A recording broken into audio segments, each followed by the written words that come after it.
¿Qué viene a ser la esclerosis múltiple? Es una enfermedad inflamatoria, autoinmune, que va a atacar a los axones de las mielinas en el sistema nervioso central. Va a destruir la mielina y el axón en diferentes grados. Las lesiones van a afectar no solamente al cerebro, sino también a la médula espinal y al nervio óptico.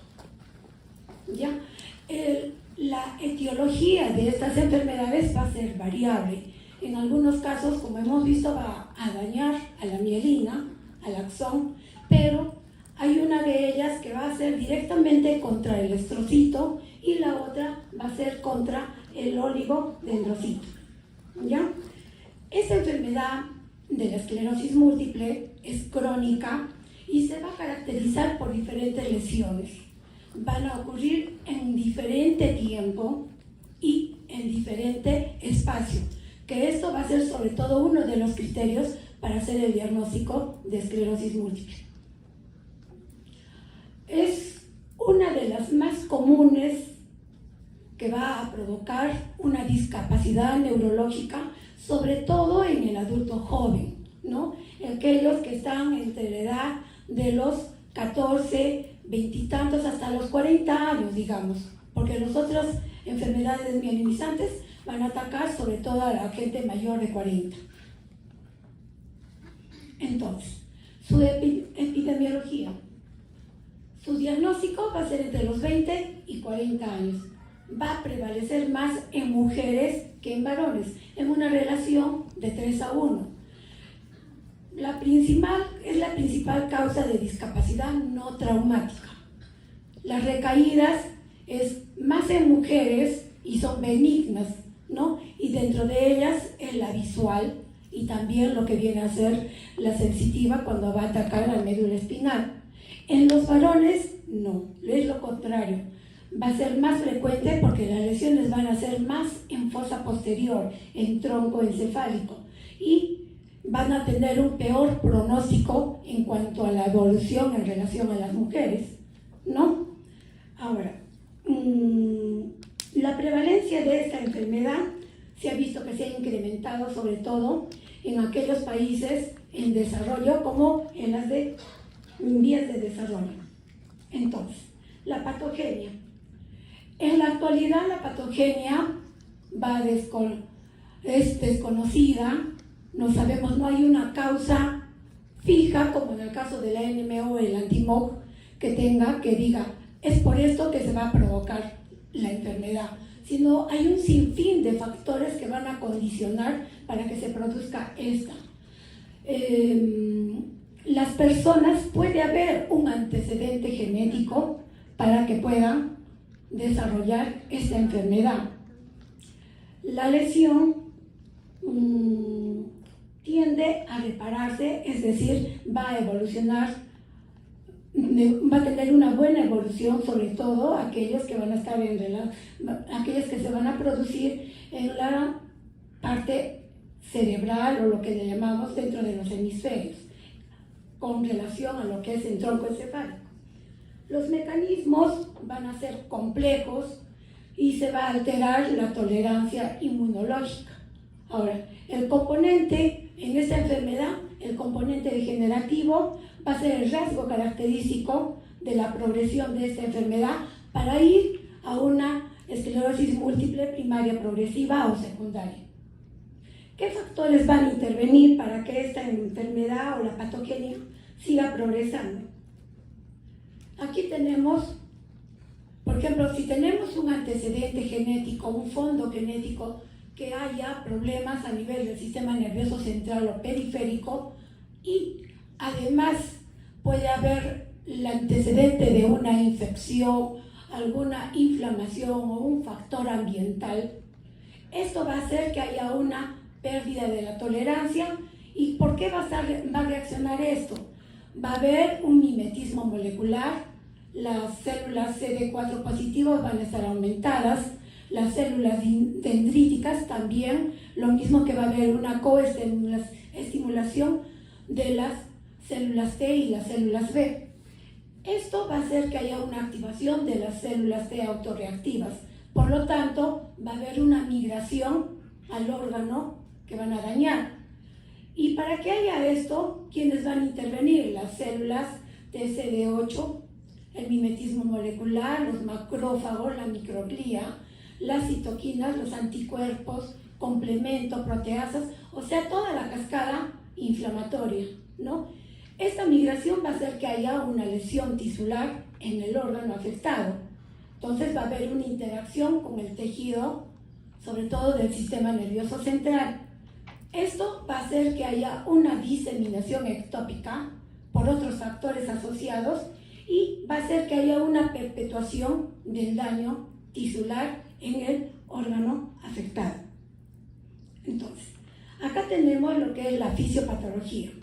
En la fisiopatología lo que vamos a ver es que estas células, sobre todo acá, la prevalencia de estos antígenos, ¿no?, van a estimular a las células CPA, y estas células CPA van a migrar a los ganglios linfáticos y van a estimular o van a activar a las células T y B mediante un mimetismo molecular, ¿no? Y esto va a ver que haya una migración y que haya una formación o activación de la cascada inflamatoria.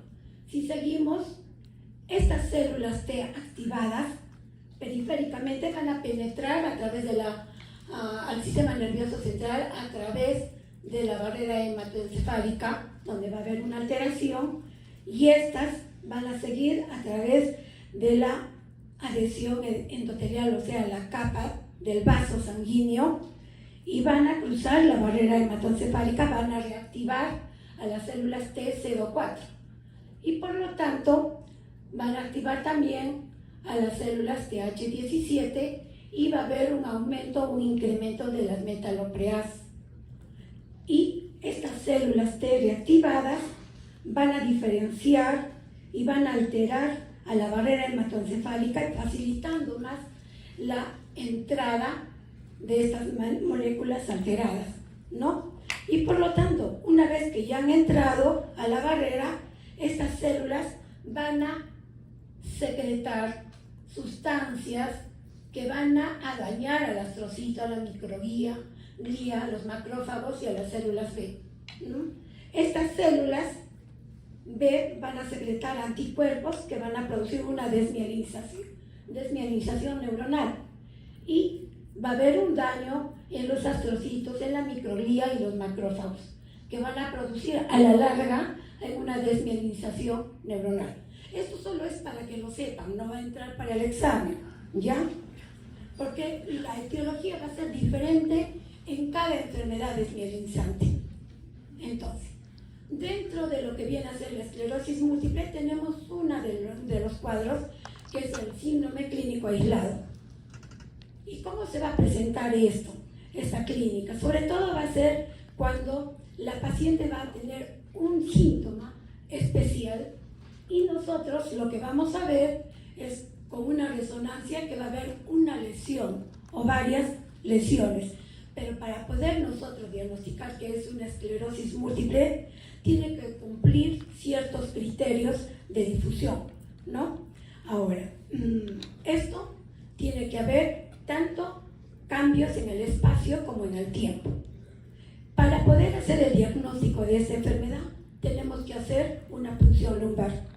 Y al momento de hacer la punción lumbar, tenemos que pedir las bandas oligoclonales. ¿Qué va a hacer esto? Eso solo nos va a indicar que hay una inflamación en el sistema nervioso central.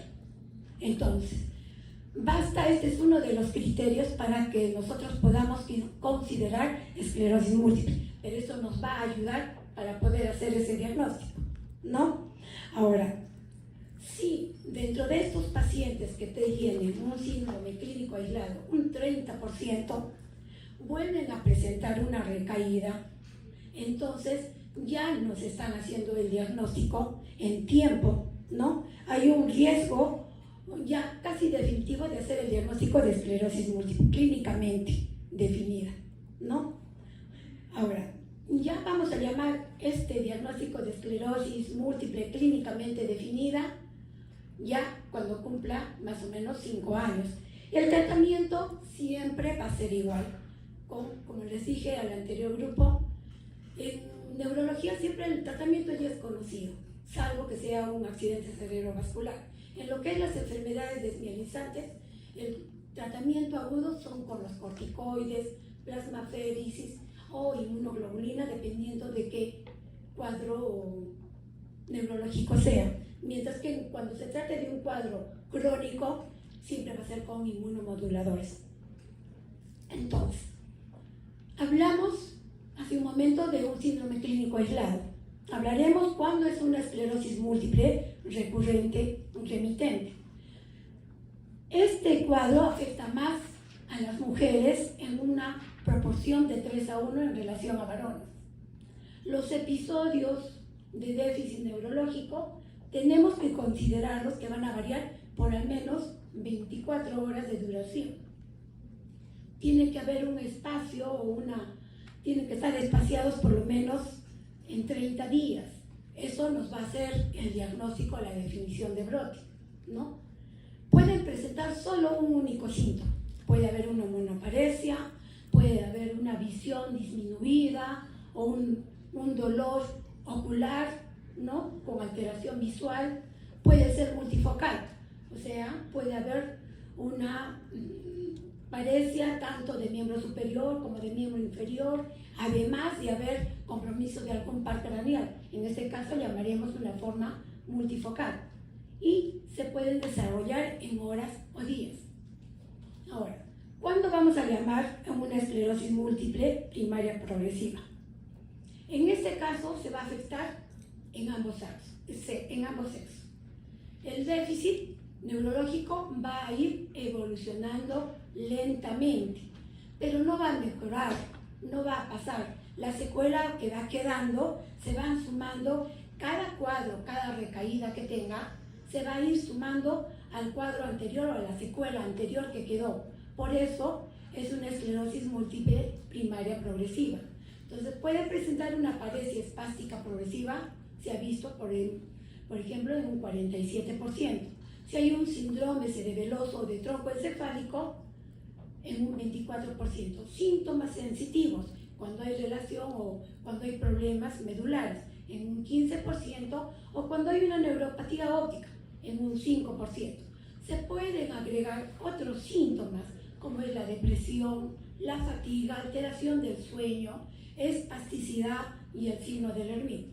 ¿Qué es el signo de Lermite? Cuando nosotros flexionamos el cuello o la columna cervical, el paciente va a sentir como una electricidad que se inicia a nivel del cuello hasta la región de los pies. ¿Ya? Ahora, ¿cuándo llamamos esclerosis múltiple secundariamente progresiva? El paciente va a empezar como si fuera una esclerosis múltiple recurrente remitente, pero va a llegar en un momento donde va a tener una recaída y esta recaída no va a mejorar, va a quedar una secuela. Entonces, dentro de la recaída que tuvo, va a quedar ahora una secuela. Creo que mejor se va a explicar acá. Si ven, acá tenemos una recaída, es el cuadro, mejora. Vuelve a tener otra recaída, ¿no? La latencia y mejora. Entonces, la recaída en la esclerosis múltiple recurrente remitente mejora. Cada vez que hay una recaída, va mejorando, pero no queda secuela. Mientras que la esclerosis secundaria progresiva tiene un cuadro, tiene una recurrencia, hay una secuela, puede seguir teniendo, entonces va progresando esta enfermedad. En cambio, en la primaria progresiva, tuvo la recaída, no mejoró, quedó la secuela, tiene otra recaída y sigue empeorando, ¿no? Entonces, dentro de estos cuadros, la esclerosis múltiple recurrente remitente es la que más, pudiéramos decir que es la más benigna, porque se van recuperando, mientras que la primaria progresiva no. Hay pacientes que han empezado a los 16 años y con el COVID han fallecido. Se han ido, ¿no?, empeorando secuela tras secuela, han tenido un deterioro cognitivo, se portaban como unos niños y nosotros pues les dábamos rituximab porque es lo único que teníamos a la mano. Ahora hay el ocrelizumab, pero eso significa bajarle las defensas terriblemente, y en este caso, cuando estábamos con la pandemia del COVID, les daba y con eso fallecían, no podían mejorar, ¿no? Ahora, ¿cuándo llamamos frecuencia de los brotes? Esta frecuencia de los brotes que les he dicho es más en relación a una esclerosis múltiple recurrente remitente. Puede ser en un 0.4 a 0.6 por año, ¿no? Son más frecuentes al inicio de la enfermedad, puede estar presente en los primeros años de la enfermedad y se ha asociado más a una evolución más precoz a las fases progresivas cuando no mejora. Entonces, ¿cuándo nosotros vamos a decir de una discapacidad grave? Entonces, esta escala de discapacidad, que es de esclerosis múltiple de Creus, es en una escala del 0 a 10. Vamos a ver, ¿no? Entonces, acá, cada vez que el paciente se va recuperando o va teniendo una recaída, nosotros le hacemos una escala para ver cómo queda, si mejora o no mejora después del tratamiento. No le he traído acá claro. Pero eso nos va a ayudar para ver si este paciente realmente está yendo a una esclerosis múltiple primaria progresiva. Porque hay pacientes, ustedes han visto que hay pacientes que tienen 25 años, están con bastón o están con andador, ¿no? Están como tuvieran un Parkinson. Entonces, no podemos darles, solamente nosotros les damos los corticoides cuando tienen el cuadro agudo. Una vez que pasan a la cronicidad, les damos algunos inmunomoduladores que a veces no les ayuda y más bien a ellos les hacemos que su estado inmunológico decaiga más. Entonces, para este diagnóstico de esclerosis, primero es la clínica. Tenemos unos criterios de McDonald que desde el 2007 comenzaron a hacer primero en el 2007, en el 2010, en el 2015, hasta que en el 2017 hubo unos criterios y estos no han cambiado. Luego tenemos otra herramienta. La otra herramienta es la resonancia magnética, que siempre vamos a pedir al paciente si hay una recaída o si hay algún síntoma que nos presente. También tenemos la punción lumbar. Aquí en la punción lumbar nosotros vamos a pedir el citoquímico para ver cómo están las proteínas, para ver la celularidad, con el fin de hacer un diagnóstico diferencial en caso de que fuera algo infeccioso. Y también vamos a pedir las bandas oligoclonales, ¿no? Para hacer una medición de la inmunoglobulina G, sobre todo. Si está por encima de 2 cruces, entonces esto nos ayuda a certificar que sea más una esclerosis múltiple. También tenemos otra ayuda, los potenciales evocados. En este caso son más los potenciales evocados visuales si es que el paciente presentara una neuritis óptica, ¿ya? Ahora, el paciente va a presentar diferentes síndromes. Uno de ellos es la neuritis óptica, es decir, va a haber un daño, una lesión en el nervio óptico. El paciente va a presentar un dolor monocular, va a tener una disminución de la visión, va a haber una desaturación del color rojo. También puede haber un daño de la médula espinal. En este caso, el paciente puede presentar como una clínica de una mielitis transversa, ¿no? Va a haber una hemiparesia, puede haber una mono o paraparesia, hipoestesia, disestesia, disfunción del esfínter urinario o rectal, y también vamos a encontrar un nivel. Recuerden que cuando hay una lesión de primera motoneurona a nivel medular, siempre va a haber un déficit motor, va a haber un nivel sensitivo, porque eso nos va a indicar a qué nivel es el daño, puede ser cervical, dorsal, sobre todo, y va a haber compromiso de esfínter, tanto vesical o rectal. Puede haber un daño a nivel de tronco encefálico o cerebelo. En este caso, ¿qué significa? Que va a presentar un síndrome cerebeloso, no puede ser hemicerebeloso, y también va a haber compromiso de pares craneales. Además, puede haber en el síndrome cerebeloso vamos a encontrar ataxia de la marcha, dismetría, temblor intencional, puede haber vértigo, ¿no? Una dedococinesia. Si hay un compromiso del tercero, sexto, cuarto par, va a haber una diplopia, se va a mirar doble porque hay alteración de uno de esos pares craneales. Puede haber compromiso del octavo par, de la rama vestibular, por eso puede haber un vértigo, ¿no? Puede haber del séptimo par una hipoestesia o algún problema motor y vamos a encontrar una paresia facial central.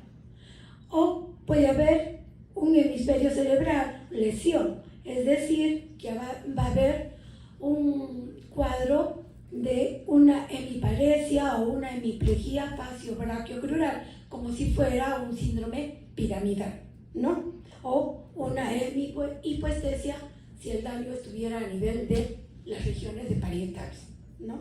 Ahora, el inicio generalmente sensitivo en un 60%, motor 40%, del tallo o lo que viene a ser tronco encefálico en un 25%, nervio óptico 20%, cerebelo de un 10 a 20%, ¿no? Al momento de iniciar el cuadro. Pero cuando ya este cuadro se ha iniciado y va evolucionando, generalmente es más el motor el que va a estar dañado, en un 80%, ¿no? Ahora, dentro de todos estos síntomas o signos que hemos evaluado, hemos visto en el paciente, vamos a poder encontrar también el efecto pupilar aferente, ¿no? También vamos a encontrar una hiperreflexia, si es que esto nos puede indicar que ya anteriormente tuvo un cuadro silente, que no nos dijo el paciente. Entonces, dentro de los criterios diagnósticos, dijimos que uno de ellos era el criterio de Taxona, ¿no? El criterio sobre todo del 2017.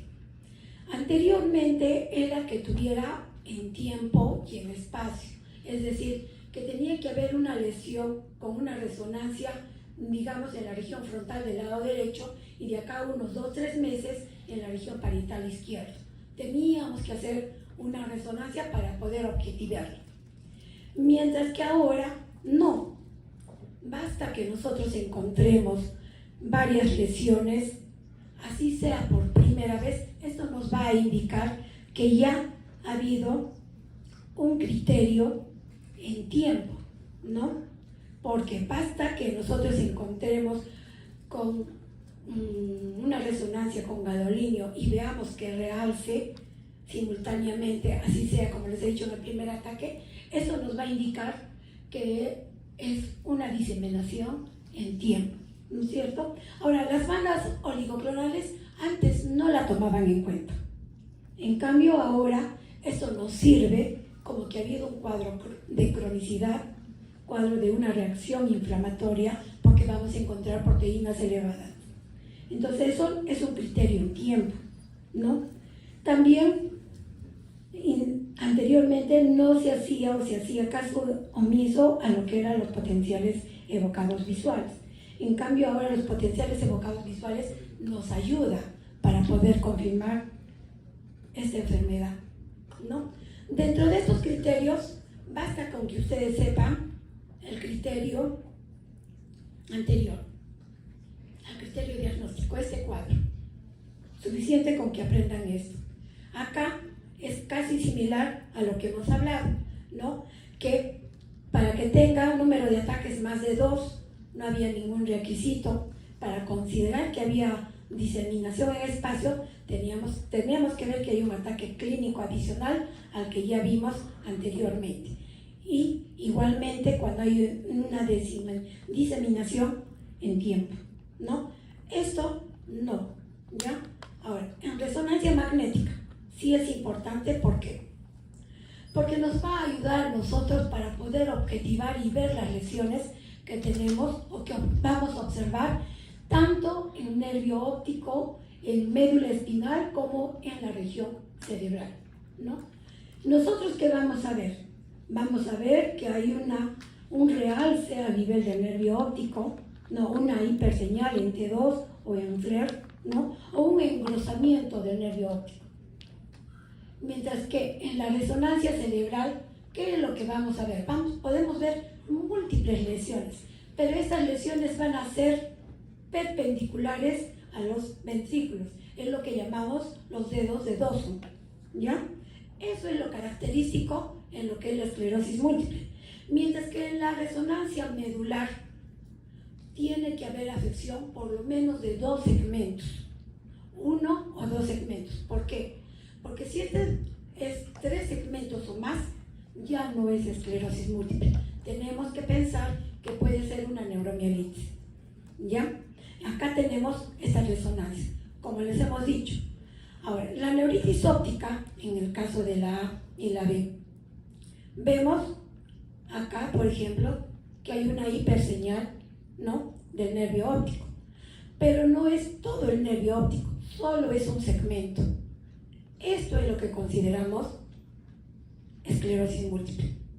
En cambio, en la región cerebral, o los hemisferios cerebrales, vamos a ver que estas lesiones pueden estar en tronco, pueden estar acá periventriculares, ¿no?, como ven acá, o a nivel yuctacortical, mientras que en la región medular solamente es un segmento, vemos varias lesiones pequeñas de un segmento, que sí nos van a indicar a nosotros que esto es una esclerosis múltiple. Acá, esto es lo que les decía, estas lesiones periventriculares, eso es lo que llamamos lesiones de Dawson. Siempre vamos a encontrar en la esclerosis múltiple, ¿ya? Lo mismo acá, que podemos ver estas señales como si fueran unas microangiopatías, pero si encontramos esto, más estas señales, o a nivel que va a estar localizado en el margen inferior del cuerpo calloso, acá, todos estos signos, o que puede ser sobre todo en anillo, no está, o en anillo, semianillo, también nos hacen pensar en una esclerosis múltiple. Ahora, en el líquido cefalorraquídeo, solo es para repetirles que tenemos que ver la celularidad, que debe ser menos de 0,5, porque es normal. Podemos encontrar proteínas elevadas, sí, pero tenemos que encontrar las bandas oligoclonales, es decir, el IgG positivo más de 2 cruces, ¿no?, que es lo que nos va a indicar. Si encontráramos más de 50 células, ya es una bandera roja para decir, esto no es esclerosis, esto no es desmielinizante, esto puede ser algo infeccioso. Los potenciales evocados, los visuales. Lo más frecuente es que encontremos una alteración del potencial, como ven acá, de la latencia prolongada. Es lo que nos va a ayudar a nosotros a decir que es una alteración desmielinizante del nervio óptico, ¿ya? Ahora, también se usa o nos ayuda los potenciales evocados auditivos, que también vamos a encontrar la latencia prolongada, sobre todo de la onda 1 coclear. Y los somatosensitivos, que vamos a encontrar, pero esto lo usamos pocas veces. El diagnóstico diferencial, como les dije anteriormente, uno de ellos es la enfermedad cerebrovascular, en caso de una mielopatía cervical, cualquier tipo de infección, un VIH, lupus, enfermedad de Lyme. Cuando hay una deficiencia de vitamina B12, puede haber una mielitis. Las ataxias cerebelosas idiopáticas, las vasculitis, conectivopatías o cualquier otro tipo inflamatorio cerebral. El tratamiento, como les dije, tratamiento agudo, corticoides, metilprednisolona 1 gramo por 5 días. Si no mejora, plasmaféresis, ¿no?, durante 5 recambios. Y a largo plazo, por lo menos en nuestra institución, utilizamos el interferón y el fingolimod. En el caso de las esclerosis múltiples primarias progresivas, tenemos el locrelizumab, pero es particular y es carísimo. Hemos estado usando el rituximab, pero no nos ha ayudado mucho. Ahora, vamos a hablar de la neuromielitis. Es otro cuadro desmielinizante acá en la historia, cuando fue descrita por primera vez en 1870 y cuando en el 2015 ya se hizo un consenso de diagnóstico o de criterios diagnósticos internacionales, que es lo que actualmente estamos usando. Entonces, acá de la historia, ¿y cómo vamos a definir? Creo que esto no vale. Entonces, ¿qué es la neuromielitis óptica? En la esclerosis múltiple no hay un diagnóstico, ¿no es cierto? No hay algo etiológico que pueda decirnos esto es esclerosis. Acá no. Acá hay un daño en el astrocito, ¿no? Y lo que vamos a encontrar que es, con estos criterios internacionales que ha habido, se encontró que había un anticuerpo, el AQP4. Basta que encontremos AQP4 solo con una neuritis óptica y hacemos el diagnóstico de neuromielitis óptica. Anteriormente solamente podía atacar nervio óptico. ¿En qué se diferenciaba de la esclerosis múltiple? La esclerosis es monocular. En la neuromielitis es bilateral, ¿ya? Entonces, o la médula espinal, ¿cómo la diferenciamos? Como les dije, en la esclerosis es 1 o 2 segmentos y en la neuromielitis es 3 o más segmentos, ¿ya? Entonces, basta que encontremos el anticuerpo de la aquaporina AQP4 positiva, ya tenemos el diagnóstico, ¿no? Y nos vamos a regir de acuerdo a los criterios. Entonces, esto es solo para rellenar. En este caso, dentro del criterio o de lo que es la enfermedad o el espectro de la enfermedad de la neuromielitis óptica, va a incluir a los que tienen AQP4, a los que tienen neuritis óptica, mielitis aguda, un síndrome de postrema, un síndrome de tronco encefálico agudo, una narcolepsia sintomática o un síndrome clínico diencefálico. Basta que tenga cualquiera de estos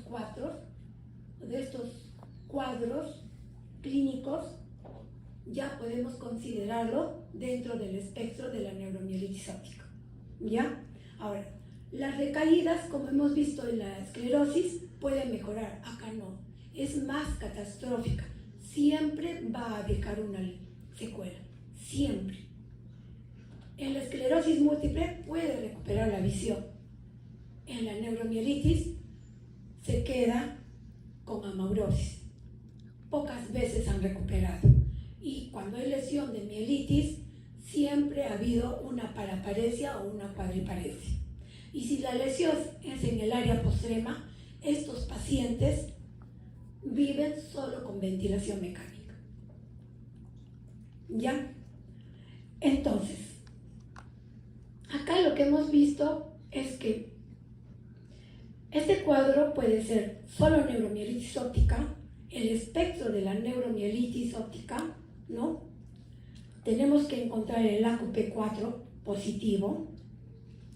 Se ha visto que en algunos pacientes que tienen neuromielitis óptica, inclusive se hizo un estudio con AQP4 negativo, pero últimamente estos AQP4 negativos resultan que fueron una enfermedad contra la mielina oligodendrocítica, ¿no? Entonces, el diagnóstico siempre va a ser como diagnóstico diferencial pensando en una esclerosis múltiple y tiene banderas rojas, ¿no? Entonces, ya hemos visto esto no, este no es. Pasar varios, ¿ya? Esto es más importante porque el AQP4 que hemos visto, ¿dónde lo vamos a encontrar? Donde hay una mayor cantidad de la aquaporina 4. Está en lo que viene a ser el nervio óptico, parte del cuerpo calloso y en el área posterior. lo que ven acá, ¿no? Este es similar, bueno, creo que voy a obviar la patogenia porque el daño que se va a hacer es más a nivel del astrocito, ¿ya? El rol que tiene que ver la barrera hematoencefálica y cómo esta anticuerpo o la aquaporina P4 va a hacer daño al astrocito. Entonces, acá.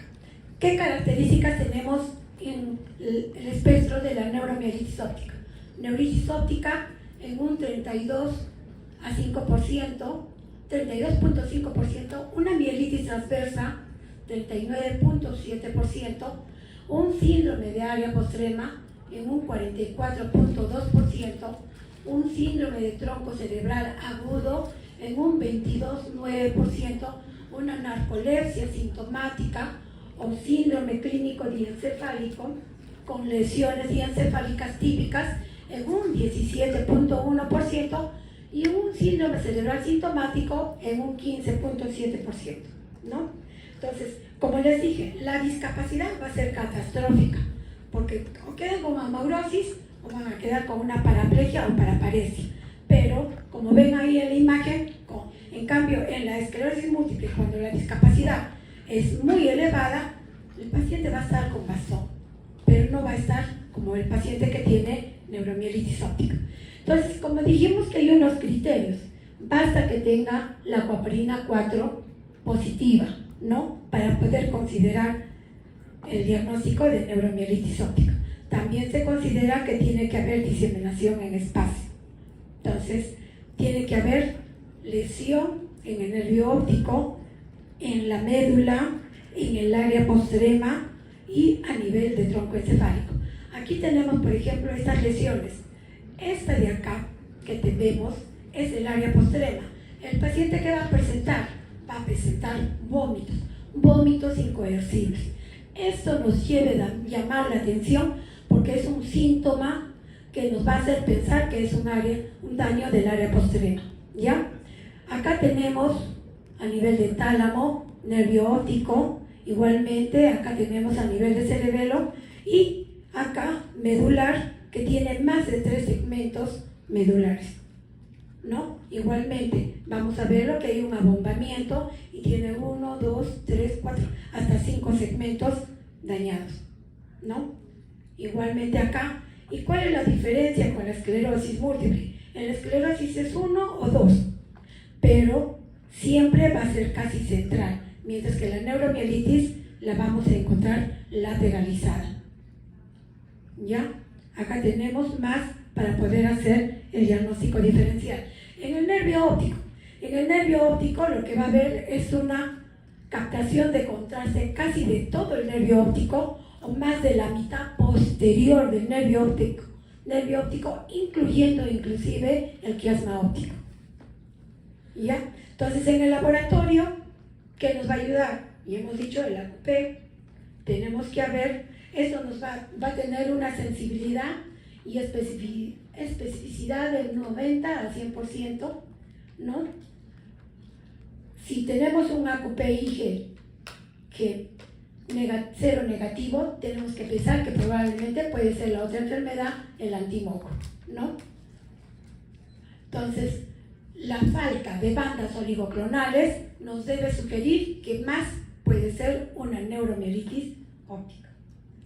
Ahora, estos criterios de diagnóstico, ¿qué es lo que debemos encontrar en la resonancia magnética, tanto a nivel de medular espinal, en el nervio óptico o a nivel cerebral? Eso sí va a entrar para el examen, ¿ya?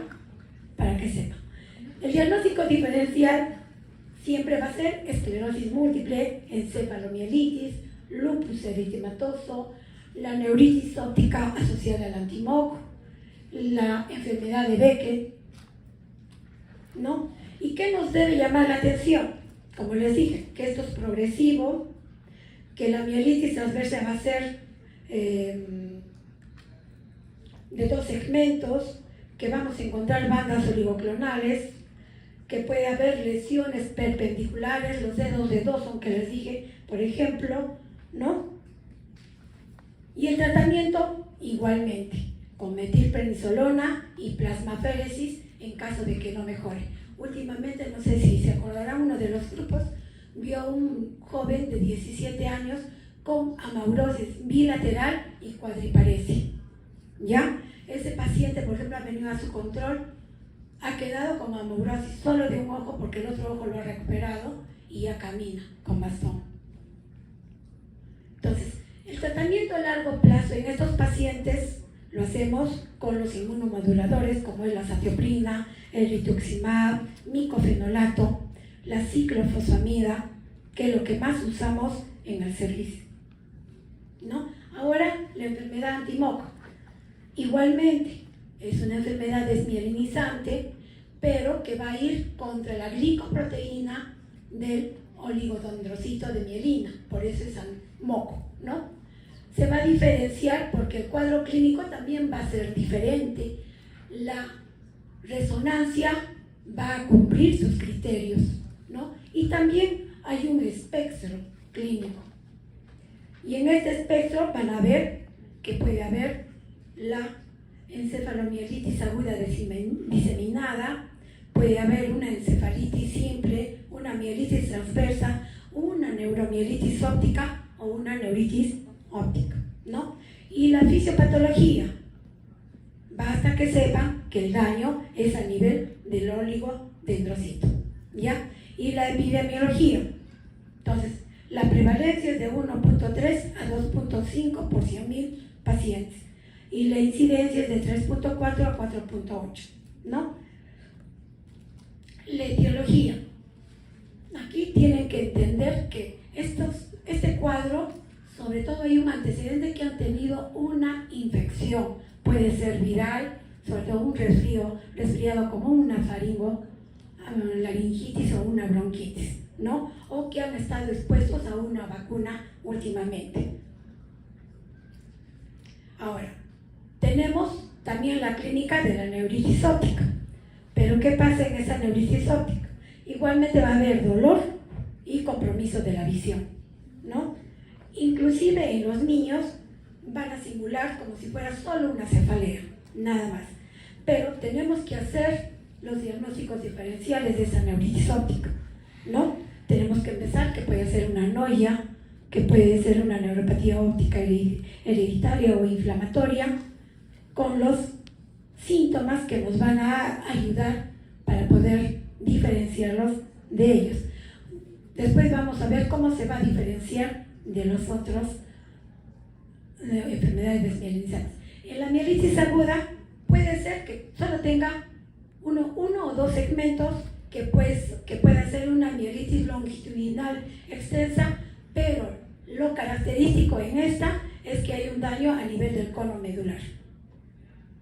En este caso puede haber una encefalitis cortical, ¿no?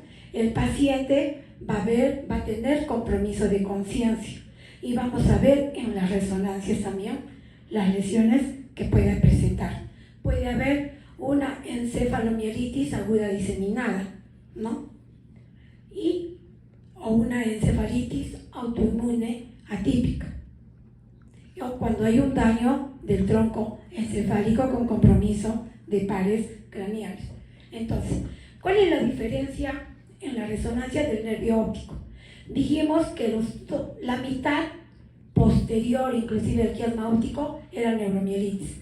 En cambio acá, no, puede ser bilateral, pero afecta a la parte anterior que puede abarcar la parte de la retina inclusive, ¿ya?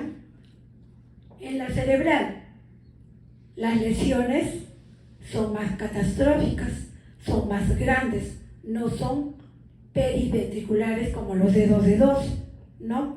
Son en pedúnculo cerebral, como vemos acá, son de áreas más grandes, puede haber a nivel de tálamo, como lo vemos aquí, ¿no? A nivel parietal, diencefálico, y que van a captar contraste. Y en la médula espinal puede ser solo un segmento, varios segmentos, ¿no? Pero vamos a ver lo característico acá, que va a tener esa formación como en H. Esto es lo que nos va a poder distinguir un anti-MOC de la esclerosis múltiple o de la neuromielitis óptica, ¿no? Y el diagnóstico que tenemos acá, los criterios que deben cumplir, ¿ya? Y las señales de alerta para poderlos diferenciar de la esclerosis y de la neuromielitis óptica. Acá, por ejemplo, como hemos visto, en el anti-MOC las lesiones son más grandes. En el NMO pocas veces encontramos vía encefálica, más encontramos a nivel de fosa posterior, mientras que la esclerosis múltiple son los dedos de dos, como ven acá, ¿no? En cambio, la NMO no, es más donde son las zonas ricas de ACOP, lo mismo en el ADEM, pero en el anti-MOC no, es mucho mayor la lesión. Y acá, con respecto al nervio óptico, miren, el esclerosis solo es un segmento, el NMO es más posterior y el anti-MOC es más anterior, ¿ya? Y el tratamiento, igualmente, con corticoides, plasmaféresis e inmunoglobulina en un cuadro agudo, y en la terapia crónica ya con inmunomoduladores. Ahora vamos a hablar de la miastenia gravis. La miastenia gravis y la miopatía que vamos a hablar ahora están incluidos dentro de las enfermedades neuromusculares. Pero la miastenia gravis, ¿qué va a pasar? Es una enfermedad autoinmune, va a atacar a quién? A la membrana postsináptica de la unión neuromuscular, ¿no? Los anticuerpos van a atacar a esta zona con mayor frecuencia a los receptores de acetilcolina, ¿no? En la placa terminal muscular, generalmente los músculos que van a estar más atacados van a ser los extraoculares, ¿no? Y la debilidad muscular va a empezar, ¿qué va a pasar? Se levantan bien, con buena fuerza, y a medida que transcurren las horas del día van a estar más fatigados y van a tener cansancio muscular. La miastenia gravis puede ser ocular o puede ser generalizada. Entonces acá es autoinmune, ataca a la unión neuromuscular, hay una debilidad del músculo, puede ser generalizada, localizada y fluctuante, ¿no? Acá la epidemiología, más entre los prevalente, se estima la prevalencia entre 10 a 20 casos por 100.000 personas, tiene una distribución bimodal, ¿no? Alrededor de los 30 años y otro después de los 50. La incidencia es más común en mujeres, ¿no? Y la incidencia de miastenia generalizada puede ser más después de los 65. La etiología, como hemos visto, los anticuerpos contra los receptores de acetilcolina o los que van a provocar o producir la glándula del timo, y también tenemos los anticuerpos contra la tirosina quinasa, que es el anti-MUX, y la proteína 4 relacionada con lipoproteínas, que es LLPR4, ¿ya? La fisiopatología va a ser variable también. Y los anticuerpos, solo para que conozcan, que puede ser con anti-MUX o las LRP4, y principalmente tenemos contra la acetilcolinesterasa. La clasificación. La miastenia puede ser ocular, el paciente va a presentar una ptosis. Un grupo ha visto un paciente cuando ha tenido la paresia completa, ¿no? De los pares craneales, sobre todo de ambos ojos, pero más a predominio del lado derecho, ¿no? Paresia oculomotora. En la miastenia generalizada no solo va a dañar a los músculos oculares, va a dañar a los músculos proximales y también a los músculos respiratorios. Por eso se llama miastenia gravis, porque puede llevar a la muerte si no reaccionamos rápidamente. Estos pacientes necesitan ventilación mecánica si no actuamos rápidamente, ¿ya? Ahora, puede ser una evolución solapada y de a pocos de la miastenia generalizada, pero si hay una infección va a desarrollar una crisis miasténica, donde va a afectar a los músculos de la caja torácica y del diafragma. Por lo tanto, van a entrar a una insuficiencia respiratoria necesitando ventilación. Puede haber una miastenia gravis neonatal, ¿no? Cuando las madres con miastenia tienen hijos que van a nacer con el mismo trastorno, ¿no? El tratamiento debe ser dentro de los 2 meses posteriores al tratamiento. o un síndrome miasténico congénito que es hereditario, ¿no? Que va a estar presente desde el nacimiento. La clínica, sobre todo debilidad muscular específica que va a afectar, ¿no?, a diferentes zonas. Va a haber ptosis palpebral, paresia de uno de los pares craneales, oculomotores, pero no va a haber compromiso de las pupilas, ¿no? Y también la función autonómica va a estar normal. Entonces, los síntomas oculares: diplopia, oftalmoplejía, el signo de la cortina cuando hay compromiso del noveno par, ¿no? No va a haber alteraciones pupilares. Si hay síntomas vulvares: disfagia, disartria, voz nasal, masticación débil, regurgitación, una aspiración nasal. Si hay síntomas respiratorios, va a haber una disnea y una respiración débil, insuficiente, ¿no? Si los síntomas están en el cuello y las extremidades proximales, el paciente, si nosotros le hacemos contar hasta 20 con la cabeza hacia arriba y los ojos, el paciente no llega a 20. Antes de los 20 la cabeza comienza a caer, ¿no? Y luego tenemos los síntomas faciales que pueden presentar una parálisis facial periférica, ¿ya? Y las características son la crisis colinérgica, ¿no?, que va a estar aguda, potencialmente es mortal por la falta. Esto conlleva a la ventilación mecánica, lo mismo que la crisis de miastenia, no pueden respirar, va a haber aumento de la salivación, van a babear, entonces van a tener la disartria, la disnea, y van a tener dificultad y van a tener una respiración superficial. Ahora, los factores agravantes: las infecciones, los inmunosupresores, la menstruación, el embarazo, el estrés, algún medicamento que no debe utilizarse cuando sufre de miastenia, como son los beta bloqueadores, ¿no?, la fenitoína, los aminoglucósidos, y cuando hay una progresión de las condiciones crónicas, puede ser una patología cardíaca o autoinmune, como el lupus o el hipertiroidismo. Las pruebas clínicas: cuando estamos en consultorio y tenemos la duda de que puede ser una miopatía o una miastenia, podemos pedir un hielo. Basta que coloquemos una bolsita de hielo encima del párpado, vamos a ver que a los 10 minutos ese paciente ya puede abrir el ojito. Esto indirectamente nos va a ayudar a pensar que es una miastenia, ¿ya? Las pruebas de electrodiagnóstico: cuando utilizamos con la electromiografía la estimulación repetitiva. La electromiografía de fibra única no la hacemos porque es una aguja especial y es cara y no la tenemos en el servicio. Y luego la imagenología, que nos va a ayudar sobre todo para ver si hay una presencia de un timoma, ¿no? La prueba de los anticuerpos, que ya hemos hablado, si hay contra la acetilcolina. Y la clasificación clínica de la miastenia.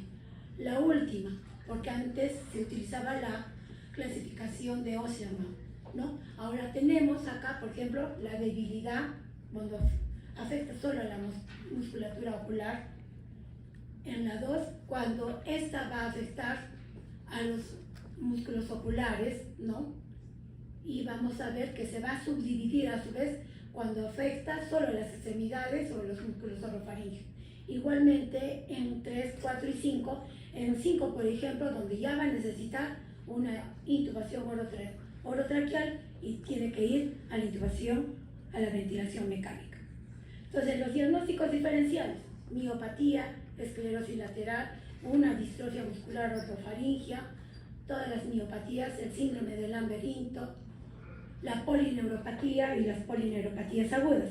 Y el tratamiento: si el paciente viene solo con una miastenia ocular y es de evolución lenta, empezaremos con los inhibidores de la acetilcolinesterasa, en este caso con la piridoximina, ¿no? Pero si llega a una crisis miasténica, la plasmaféresis o inmunoglobulina. Y si es crónica, podemos hacer uso de los corticoides por vía oral y el tratamiento quirúrgico con la exéresis del timo. Y los inmunosupresores igualmente. azatioprina, micofenolato, ciclosporina o el rituximab. Esto es solo para que vean la plasmaféresis, que viene a ser 5 sesiones en 3 días, y la inmunoglobulina, que es 0.4 gramos por kilogramo por día durante 5 días, ¿no? Y el tratamiento con inmunosupresores. En el síndrome de Lamberito, esta enfermedad autoinmune es común, pero siempre está relacionada a un cáncer. Es un síndrome miasténico, es paraneoplásico, en pocas palabras, ¿ya? Vamos a encontrar anticuerpos contra canales de calcio, de alto voltaje, ¿no? También vamos a encontrar que esto está relacionado contra el cáncer pulmonar de células pequeñas, sobre todo. ¿Y qué vamos a encontrar? Va a haber una debilidad orovulvar, como ven acá, cara, músculos proximales sobre todo, ¿no? Va a haber síntomas autonómicos, como es sequedad de la boca, estreñimiento, urgencia de la vejiga, ¿no? ¿Y qué vamos a hacer acá? En este caso, nos vamos a ayudar con la electromiografía. No solo la estimulación repetitiva que hacemos con 3G, sino le vamos a hacer ejercicios con la mano, y en vez de encontrar una curva hacia abajo, esta curva la vamos a encontrar hacia arriba. Y el tratamiento es directamente contra el cáncer que vamos a encontrar, y así va a mejorar el paciente, ¿ya? Eso es lo que es miastenia. En cambio, miopatía es más largo. Acá la miopatía es el conjunto de enfermedades neuromusculares que van a afectar al músculo, y esto puede ser acá, ¿no? Esto es cómo deben examinar, cómo deben preguntar si están sospechando en una miopatía. Pero acá, las miopatías es largo. Tenemos las miopatías hereditarias, que pueden ser mitocondriales, congénitas, metabólicas, una canalopatía o las distrofias musculares. Dentro de todas estas enfermedades conocemos más las distrofias musculares de Duchenne y la de Becker, ¿no? Y en los adultos hemos visto a la distrofia muscular miotónica. En cambio, acá dentro de las mitocondriales hemos visto a pacientes con melas. Ahorita hay un paciente con melas en piso, pero hemos tenido una familia, los hermanos, 3 hermanos con esta enfermedad, porque es hereditaria. ¿Quién la lleva? La madre. ¿Y quién hace el cuadro clínico? Los hijos varones, ¿ya? Y tenemos las miopatías congénitas que no hemos visto, tenemos que hacer la biopsia, que es carísima y nadie se la puede hacer. Y dentro de las miopatías metabólicas hemos tenido uno, el pequeño de 16, 17 años, ¿no? El que tiene intolerancia al ejercicio. Las canalopatías, tenemos aquellos pacientes que comen bastante carbohidrato, que simulan un cuadro de Guillain-Barré. Bueno, acá tenemos las adquiridas. Acá dentro de las adquiridas, las más importantes, las inflamatorias, dermatomiositis, la polimiositis, las de cuerpo sin inclusión. Y acá tenemos las mitocondriales, solo para que sepan. Dentro de estas, las que van a preguntarse más son las de Duchenne y la de Becker, y las miopatías inflamatorias. El resto solo es para que sepan, porque si se han hecho pediatría o están haciendo pediatría, es lo que van a ver en estos pacientes, los que tienen una hipotonía generalizada, ¿no? Eso es lo que van a ver acá. En las mitocondriales, sobre todo, las que van a afectar o va a haber una mutación en el ADN. ¿Y cuáles son estas? Acá tenemos la de Pearson, la de Barr, la de Kearns-Sayre, donde hay una retinopatía pigmentaria, una miocardiopatía del sordera, ¿no? La encefalomiopatía neurogastrointestinal, no la hemos visto mucho. Esta, el síndrome de Leigh, tampoco, pero esta, oftalmoplegia externa progresiva, ¿no? Y luego tenemos esta epilepsia, que es muy similar a la del MELAS, donde hay una mioclonía, espasmos musculares, son las de fibras rojas rasgadas. Y la neuropatía atáxica, que sí también las hemos visto, ¿no? Dentro de estas miopatías congénitas, Entonces son genéticamente heterogéneas, se inician en la lactancia, ¿no? ¿Y a quiénes tenemos más? A las de core, la nemalínica y la de centro nuclear. A las metabólicas, estas sí, porque tienen intolerancia al ejercicio. Hay una alteración a nivel en la glucogénesis, en los lipídicos y en las mitocondriales. Acá tenemos la enfermedad de Pompe, cuando tienen este problema de miopatía asociados con problemas respiratorios, ¿no? Y cuando tienen intolerancia al ejercicio, que tenemos que hacerles ejercicio para ver si hay o no hay. Puede haber una pigmenturia y las CPK en esos casos pueden estar elevadas. Luego tenemos a las canalopatías. Tenemos las parálisis periódicas hipercaliémicas y las hipocaliémicas. Son las que más frecuentemente hemos visto, y también a las miotonías, ¿no? Eso no. Y dentro de las distrofias, que también son hereditarias, progresivas, tenemos a la de Duchenne, a la de Becker. Esta sí tienen que saber porque es lo más frecuente que se ve, ¿ya? Vemos acá, ¿no? Tenemos acá la hipertrofia gemelar, son medio barrigoncitos. Los de Duchenne no llegan hasta los 12 años, mientras que las de Becker pueden llegar hasta los 30, 40 años en silla de ruedas. Ven que hay una hipertrofia, hay una hiperlordosis, hay calvicie, ¿no? Hay aumento del abdomen, ¿no? Y caminan en punta. Tenemos también a la distrofia miotónica o la de Steiner, que también hemos visto pocas veces, ¿no? Hay cataratas, ven esa calvicie, puede haber diabetes, hay hipogonadismo. Esta cara, la que ven, siempre esa sonrisa es un poco invertida y se ve más frecuente en el neonato, ¿no? Hay una disartria, disfagia. ¿Y qué es lo que vamos a encontrar acá? ¿Qué es lo característico? Es la miotonía o el síndrome, o como les digo, al momento de realizar en la electromiografía lo que vamos a encontrar, hay una descarga miotónica, como si fuera un avión que está bajando, es lo que vemos. Ahora, esta miopatía miotónica, si es en el adulto, vamos a ver que es el tipo 1, y tenemos también la otra que es más leve, ¿no? Pocas veces la hemos visto. Luego tenemos la distrofia facioscapulohumeral, como ven acá, ¿no? Ven que hay una hipertrofia de los deltoides, ¿no? Afecta más a la cintura escapular. Tenemos también a la distrofia muscular de Emily-Dreyfus, que va a haber una distrofia muscular progresiva, ¿no? Pero también va a haber compromiso de las articulaciones, va a haber rigidez y limitación, como ven acá en la figura. La CPK también va a estar alta. Dentro de las distrofias de cinturas tenemos a la de cintura escapulohumeral, o también a la de la cintura pélvica. Acá tenemos la oculofaringia, que pocas veces la hemos visto, y eso dentro de los diagnósticos diferenciales puede ser la miastenia gravis. Y aparte de afectar a los ojos, también va a afectar a lo que es a la parte vulvar, ¿no? Al tercer, décimo par va a haber una disfonía, una disfagia.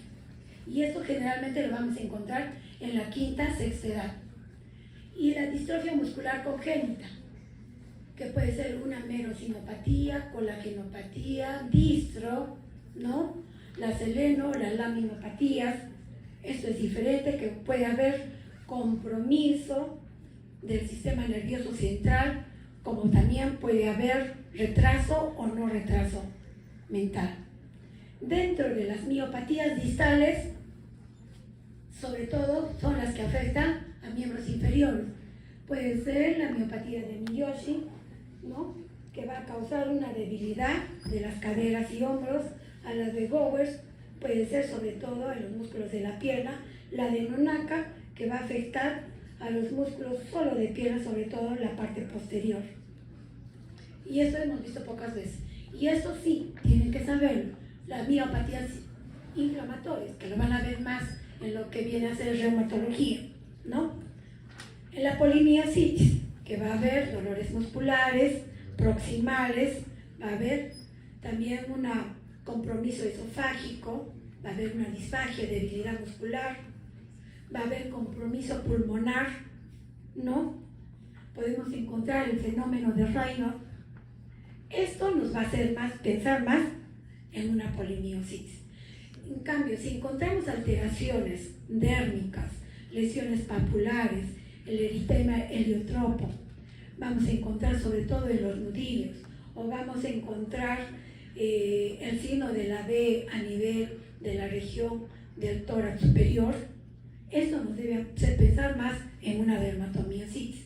En cambio, en las miositis por cuerpos de inclusión va a haber una debilidad muscular generalizada, progresiva, proximal y distal, ¿no? Va a afectar a cuádriceps, glúteos, sobre todo en miembros superiores, a los flexores de los dedos, ¿no? Y va a estar asociada a una diabetes, cirrosis, gota. Para esto necesitamos siempre la biopsia. También tenemos la miositis autoinmune necrotizante, que puede estar asociada con una polimiositis. Las CPK pueden estar elevadas y lo que nos va a hacer el diagnóstico más para estas enfermedades va a ser la biopsia. Podemos encontrar una miopatía por el uso de corticoides, por las estatinas. Aquellos pacientes que tienen ACV, ¿cuántas veces nos han hecho una miopatía por utilizar la atorvastatina? Y el diagnóstico, como hemos visto, la CPK, la velocidad, la TGO, TGP, que están elevadas. Luego en la electromiografía, que vamos a encontrar un patrón polifásico, con amplitud y duración disminuida, pero con un patrón de completo. Puede haber o no actividad espontánea, ¿ya? Y la biopsia muscular es lo que nos va a ayudar y hacer el diagnóstico definitivo. Como ven acá, las coloraciones para poder distinguir si es una distrofia por dermatomiositis, polimiositis o por cuerpos de inclusión. Ahora, la diferencia, ¿cuál va a ser? Los anticuerpos que podemos encontrar y en la resonancia, ¿no? Y la clínica sobre todo. Pero el tratamiento es multi. O sea, tenemos que trabajar varios, electromiografía, tiene que ser fisioterapia, psicología, nutrición, endocrino, porque está asociado. Y el tratamiento, como ven, corticoides. No todas las miopatías inflamatorias, el tratamiento es con corticoides, porque no todas van a resolverse con los corticoides, pero a la larga también van a recibir los inmunosupresores, metrotexate y azatioprina, ¿no? Y eso es todo. Ya saben entonces lo que es miopatía, la de Duchenne, la de Becker, las miopatías inflamatorias. En las desmielinizantes no les voy a preguntar cuál es la etiología, pero sí tienen que saber cuál es la diferencia, sobre todo por resonancia, y algunos criterios definitivos que tienen. ¿Ya? Creo que eso es todo.